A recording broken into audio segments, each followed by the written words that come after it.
When I arrived in the airport in Pristina, I felt like I was the first Colombian who had ever landed in Kosovo. People greeted me and said, "Thank you so much for coming to Kosovo," which was quickly followed by, "Why are you really here in Kosovo?" I smiled and nodded. I kept on walking, grabbed my bags, and headed to the taxi. And I sat down in the taxi, and as most taxi drivers do, the taxi driver started to talk to me. And he asked me, "Where are you from?" So I said, "I'm Colombian." His eyes got wide. He visibly got excited. And he asked me, "Do you know Pablo Escobar?" And I sighed with deep frustration. I must have rolled my eyes, hoping that he wouldn't notice it. And what I wanted to say was, "Of course I do. We're all related." But I didn't. I said, "No, I don't know him." And our conversation continued the way most conversations go when you meet a Colombian in a foreign country. Oh, violence, civil war, drugs. And so if you don't know who Pablo Escobar is, or Pablo Escobar, let me tell you a little bit about him. He's the most notorious and infamous drug trafficker probably in the modern era. He's one of the only drug lords to have ever been on Forbes' billionaires list. But before I get carried away, before I fill in the blanks to tell you who he is or who he wasn't, I am already tired and irritated that the image of Pablo Escobar, his life and story, have already hijacked our relationship before it even started. Before you could see me, before I could look at you, the legacy of violence that he has left in our country has already prevented that encounter from happening. As a filmmaker and photographer myself, I know the power of images in a very intimate way. I know that when I capture footage and when I take a photograph, I am transporting somebody into an area, into a place that was previously inaccessible to them. I also know that perhaps that image is bringing them closer or farther away from the reality that's on the other side of the lens. As a Colombian, from a country that has experienced 60 years of civil war, the longest civil war in modern era, I am eager to show you new images of my country. I want to tell you a new narrative. And I'm sure that most people from places that have suffered deep violence, genocide, civil war would say the same. What are those images of peace that we can show you? But the problem is that it is much easier to capture images of war and violence than it is to capture images of peace. It all starts with the definition of peace itself, which we often make more complex and abstract. It belongs to the future. It belongs to our children, and it exists out there. The definition that we often use is that peace is the absence of war or the absence of violence. Like the color black, it becomes abstract. So what do images of peace actually look like? We cannot create what we cannot visualize. We cannot construct what we cannot imagine. Or in the words of Gloria Anzaldúa, who wrote, "Nothing happens in the real world unless it first happens in the images in our heads." Peace cannot exist if we cannot first imagine it in the present. And I was thinking about this question. It was going round and round in my head as I was walking through the airport of my home city, Bogota, about 2 weeks ago. And I have to confess that as a professional image maker, I was having a really, really hard time actually painting it in my head. What does peace look like in a photograph or in a video? So I put it as a challenge to myself. If I had to capture it, what would it look like? Is it perhaps a photograph of the sky without stray bullets? Or is it perhaps a video where the soil is no longer soaked in blood? Or perhaps more directly, going at the root causes of war and violence, is it an image where farmers or indigenous groups are sharing resources abundantly, having access to healthcare and education without fearing for their lives? Or perhaps an image from our everyday life of a family watching TV at night, no longer fearing that their news will be filled with bodies lined on the screen from left to right. I can tell you that I don't know what it means to imagine peace in the present. I don't know. And as I was thinking about all these things, I saw out of the corner of my eye a poster written in children's handwriting by an 11-year-old Colombian boy, Frank Alberto. And the poster said, Paz, querer a alguien como es. Peace, to love someone as they are. And that quote stopped me in my tracks, and it made me pause and slow down because of the profound truth, simple but very difficult to carry out. Because to love someone as they really are means to look long enough at them to actually see who they are. And in order to do that, you must slow down to see the unique details that make them exactly who they are. The scars, the imperfections, the bruises, all the things that we try to hide that make us who we are. To love someone is to love the details that make them, them. And as I thought about this, I thought about the areas of the world where that truth has deep implications, where the conflict arises out of problems of identity. A few months before the Kosovo training, I was on a Skype phone call with the young organizers of the training who were from Montenegro, Kosovo, Serbia, Northern Ireland. They were telling me and they were inviting me to come and lead this training. They said, we want to create a training that combines filmmaking with peace building. And I said, yes, sign me up. I will be there. These are the two things I am most passionate about. And they said, okay, that's great. But we've got to tell you one more thing. Just one more thing. I said, what is that? They said, you can't talk about the past.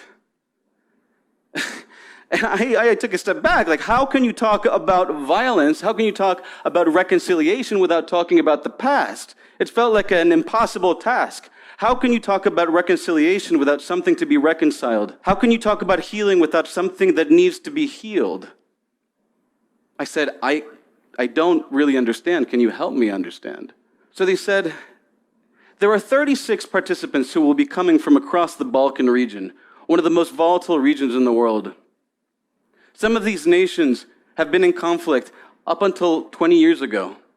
And some of our participants have memories, fresh memories, of family members, loved ones, and friends who disappeared or were murdered at the hands of people from neighboring countries. You can't talk about the past.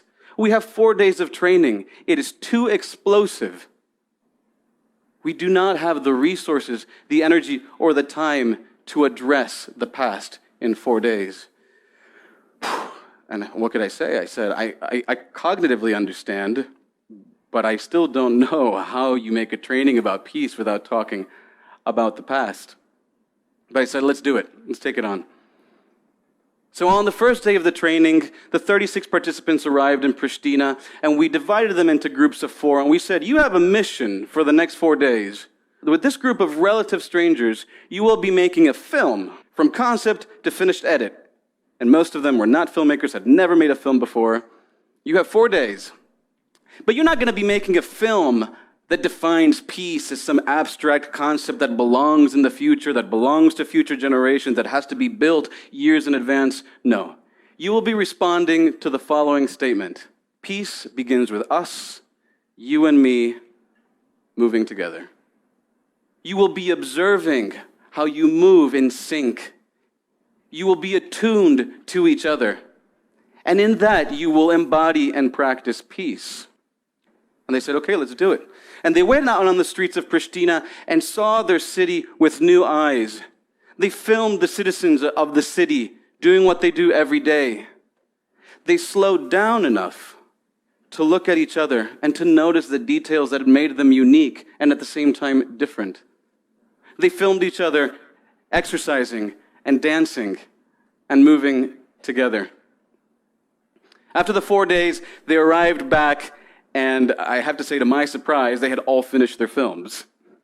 We celebrated, we hugged, we saw a showcase of all the films, everybody was really excited. And at the end, we had a final circle where we shared together what we had learned, the memories that we had had. And I closed the circle by saying the following. You know full well that what you have just achieved, those images you captured, are not cinematic masterpieces. And they chuckled because here's their trainer who's just made them work for 4 days to full tilt, disparaging the work that they just did. I said, no, don't misunderstand me.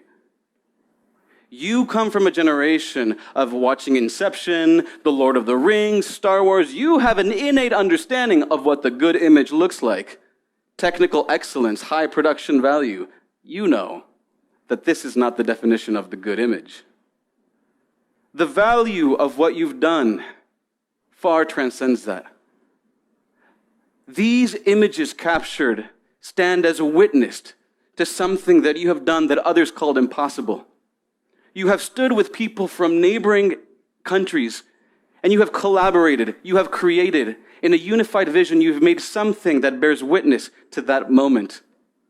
And when somebody says to you, it can't be done, you can't work with those people, you will say to them, yes, we can because we did it. And the images that you've captured are the evidence of that. That is the value of what you have done today. That program in Kosovo 5 years ago has provided the blueprint for the School of Slow Media's remix programs that we have now run in 4 different countries across the Asia-Pacific region. As you well know, the Asia-Pacific region is booming with change. You just look outside, the infrastructure, the traffic, the pollution, the growing middle class. But there is no greater indicator of the change happening in the region than the amount of smartphones now gracing people's hands. It doesn't matter what social class you are, what income, almost everybody has a smartphone. And what that means is that now almost everybody has the capacity to capture their everyday lives with images and photographs. According to the New York Times, 1.3 trillion more images were made in 2018 than 2010. That's a number you can't even think. 350 million photos were uploaded to Facebook every day, and 5 billion videos were watched on YouTube. How many of those images were made here in Hanoi? How many photos and videos have you taken today? The goal of the Remix program is to transform the relationship our participants have to the images they make on a day-to-day basis. We challenge them to come and then to go out on the street and to start with an encounter with somebody who is part of their invisible network of support. What that means is for them to go out and establish a relationship with somebody that they might see on a day-to-day basis, but not really see. The Grab driver, the noodle lady, the guard, all the people we touch on a day-to-day basis, but we don't know their faces or their names. And their challenge was to create a small documentary to capture images of their everyday life in a way that was dignified, humanizing, and that showed compassion. And through that experience, our participants learned to see their city with fresh eyes, not as an abstract number, 10 million, 11 million, 12 million, but through the encounter of a person and by dignifying their story. To date, 49 micro-documentaries have been made by more than 140 of School of Slow Media alumni in Hanoi, Phnom Penh, Manila, and Dhaka. Each one of these micro-documentaries doesn't just tell the story or doesn't just capture the images of a person's everyday life. It also stands as a testament, it bears witness to the fact that a group of people made choices to slow down, to look deeply, and to listen to another person's life. And out of that time together, to capture images that dignified that story. These 49 documentaries bear witness to the fact that peace is possible today. So what do the images that are created in Hanoi say about its future? What is the story that comes after this one? I want you to close your eyes now. Take a deep breath and slow down. I want you to imagine what peace looks like as it starts in this room right now. And don't think of it as something abstract in the future that belongs to somebody else. What are those images in this moment? What do you see?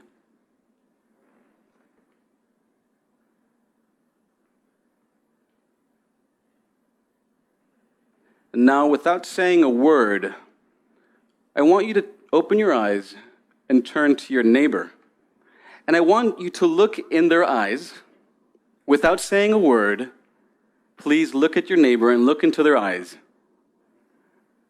And I want you to notice the unique details that make them exactly who they are. What do you see now? Whenever we have the courage to see someone else as they really are, we are making snapshots of peace. These images create the conditions for having more empathetic, more compassionate, and more human cities to live in. I believe that whenever you hold a smartphone or a camera in your hands, you have been given the opportunity to practice peace. And in order to make more mindful images, images that clothe the other person with dignity and humanity and compassion, we must first start by learning how to look at each other, right here, right now, and as we are. Thank you.